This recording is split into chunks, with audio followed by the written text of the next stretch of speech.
Hi, I'm Diana, and I've always been curious about these dowsing rods. Oh, yes, it agrees. I didn't plan that. Anyway, I got this set because I wanted to kind of explore it a little bit, and I didn't realize it came with all this other stuff too. It has this little felt bag, it has this little wheel, I'll go over that in a second, and then, of course, this little pendulum that you put over the little wheel to get answers. So I think this is great. They say for finding water, which is really the primary reason I'm interested in. But they say you can use your intuition and ask questions and it'll give you a response. So we're going to find out what that, yes, we're going to find out what, I swear to you, I'm not doing it.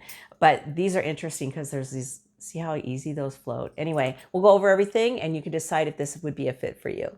What makes these rods special is the copper. They're made from 99.9% pure copper, which means they're super sensitive to energy shifts.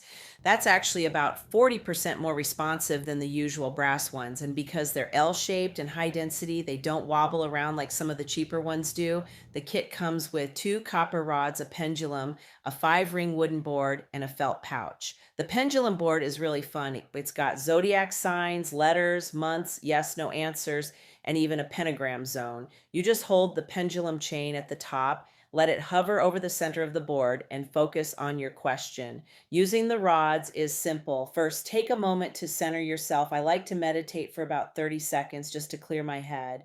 Then hold the rods at chest level. Lightly grip the short handles with your elbows slightly bent and let the rods move freely. Ask a yes or no question. If the rods cross, that's a yes.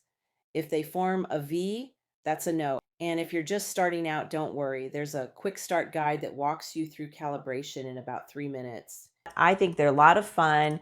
I think there's a lot of things you can do with these. If you're looking for a nice quality set of dowsing rods and all this other extra stuff, the pendulum and the wheel, definitely check this out.